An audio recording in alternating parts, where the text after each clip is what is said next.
আমি গত তিন দিন ছিলাম ফেরিতে, ফান্ডিং করছি একটা গেট আপ স্ট্যান্ড আপ নামে। মোটামুটি 15-16 লাখ টাকার জিনিসপত্র পাইছি। আমরা আসলে বিনা পারিশ্রমিকে এখানে 12টা ব্যান্ড একসাথে বাজাচ্ছি।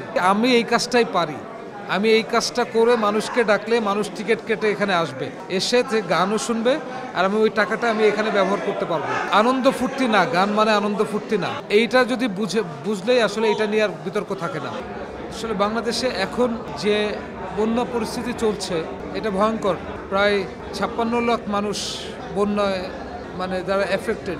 তো যেটা হচ্ছে যে তাদের সাহায্যে সব ধরনের মানুষ এগিয়ে আসছে, সব ধরনের মানুষ, সেটা যার যে পেশা, যার যে জায়গা থেকে সে এটা করছে।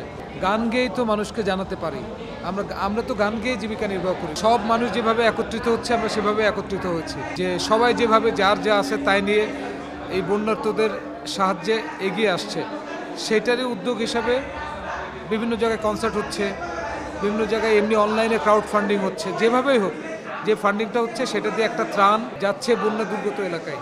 তো এরকম একটি জায়গা থেকে আমরা আসলে বিনা পারিশ্রমিকে এখানে 12টা ব্যান্ড একসাথে বাজাচ্ছি। গান তো সবসময় আমাদের লাগে, দুঃখের সময় লাগে।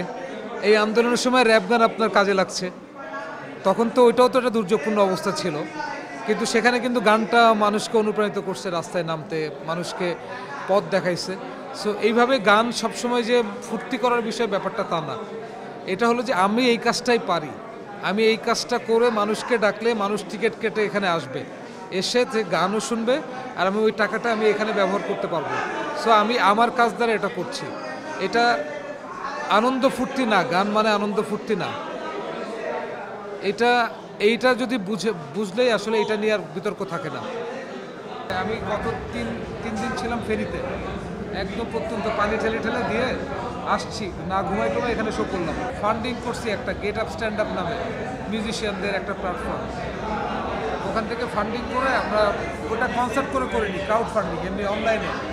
আমরা মোটামুটি 15-16 লাখ টাকার জিনিসপত্র পাইছি। আমরা সশরীরে গিয়ে দিয়ে আসছি ওটা।